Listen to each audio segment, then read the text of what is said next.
Good afternoon, bonjour. Nothing ravages human dignity more than having to drink contaminated water and defecate in the open. Nothing destroys the health and well-being of our people more than the absence of safe water and sanitation. Over 600 million Indians defecate in the open every day, and more than 30% of our villages have no access to safe drinking water. Even as I speak, although manual scavenging is officially banned in India, more than 1.2 million men and women carry night soil on their head every day. Night soil is a euphemism for human shit. A social toxic virus has infested Indian society to the extent that it is only the lowest caste, the Dalits as they're called, who handle human waste and clean our toilets. The upper castes find the act of cleaning toilets and handling human waste as one of the greatest pollutants. Ironically, those who handle human waste and clean our toilets are also treated as subhuman beings. I remember moderating a session earlier this year at the world-renowned Jaipur Literature Festival on Swachh Bharat, or the Clean India Mission as it's known. One of the panelists was a gentleman called Deshraj Kali. He's a very well-known Punjabi poet who's a Dalit whose family comes from a lineage of sewage workers. I remember him narrating a story of a retired government sewage worker who was an expert in unblocking sewage pipes. One day, the city in which he lived faced a major crisis as the water supply of the city was being contaminated by the human waste that was entering the pipelines. The officials made a beeline to his house and requested him to help them unblock these pipes. He readily agreed, and he went into these sewage pipelines with no protective gear. No masks, no gumboots, no any kind of support system, as none of this has ever been made available to any of our sewage workers.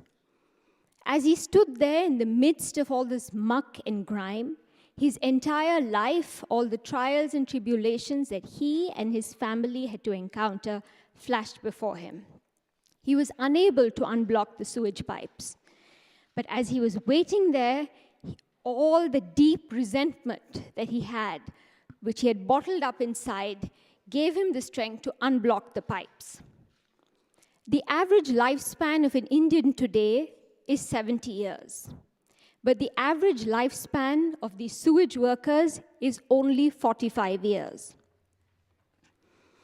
Every government in India in the recent past have launched very ambitious and aggressive campaigns to build toilets, both in schools and in villages.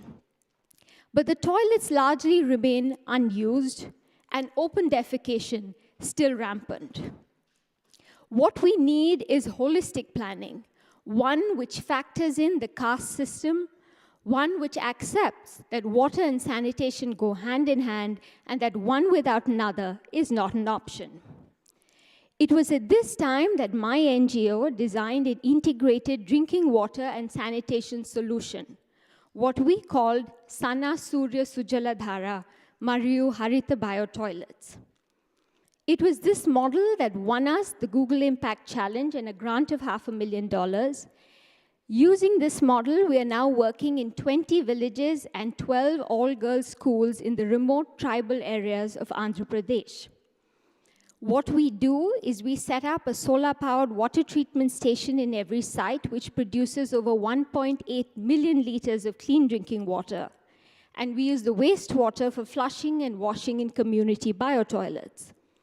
A biotoilet doesn't need a septic tank or a secondary waste disposal system, making it an ideal solution for a country like India because there's absolutely no human intervention that is required. Every site, we work with the beneficiaries, we make them stakeholders in the project. They contribute the land in the building where we house the water station and we set up the biotoilets. We partner with the end users and make them part of the solution and not the problem. But technology is just one part of what we do, because at the end of the day, you can have all the infrastructure available, but then if people don't come out and use the toilets, then you're just creating white elephants all over the place, which really will not solve anything. We back this with an aggressive, motivational, and capacity-building workshop modules that we have designed, keeping in mind the local sensibilities so that they work on the ground.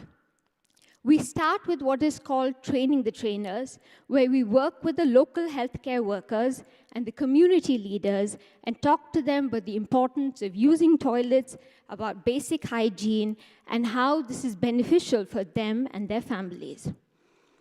We take this message forward because the trainers reinforce this message at regular intervals, because one-off messaging never works. At the end of the day, what we need is behavioral change, not just attitudinal change, and that is possible only when we reinforce messages at regular intervals. So we have the trainers at work. You can see some of the community workers. We work largely with the women in the villages because we feel that they are the most vulnerable. And when you work with women and when you change their mindsets, you're empowering families. But at the end of the day, all this sounds perfect in papers and in conferences and making PowerPoint presentations. But we need a reality check to know whether what we have on paper actually works on the ground. So we follow it by what we call audit and assess, which gives us a reality check every quarter. So we know if we're going in the right direction, is there a mid-course correction that we need? We work with people from within the community to train them to learn to operate and manage the entire system. And we also hand over ownership of the entire project back to the community. We set up a water community, which is empowered to sell the water at a nominal cost, ensuring that there is a revenue stream so that projects like this become sustainable. At the back, the image that you see is Lakshmi. She is a 30-year-old mother of 3 who's the operator in one of our sites in Bodduvalsa. It is through initiatives like this, when women are empowered, that families get empowered because she gets an additional income which supplements her family's requirements.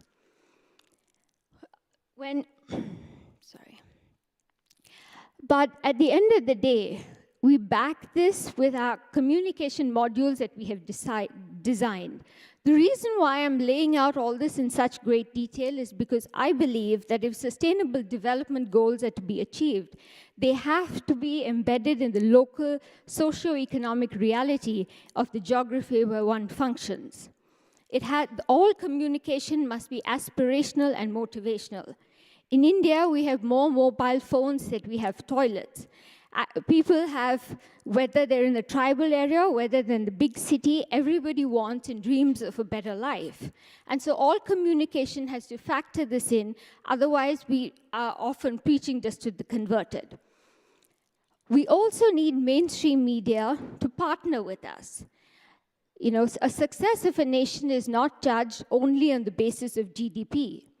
It is not my argument that GDP isn't important, but only that HDI, or the Human Development Index, is equally important if we are to progress as a country and as a world. We need to encourage technical innovations as social interventions. In Delhi, along with the Delhi Water Board, we have converted raw sewage into safe drinking water. Not only does this ensure that you're treating human waste and sewage, but also that you are providing safe drinking water, which is an essential component to healthy and safe living. I believe that we have to have interpersonal communication which is embedded in the local realities of every area that we work. Even in India, what works for me in Visakhapatnam, in the tribal areas, need not work in any other place. I believe that technology can be used to transform lives, and nothing else will really work other than ensuring that we have communication which is backed by a technological ecosystem, because communication in the absence of infrastructure on the ground doesn't really result in behavioral change. They say that it takes a village to raise a child. I say it'll need an out-of-the-box communication module with direct interpersonal intervention if we are to reach our sustainable development goals. Thank you.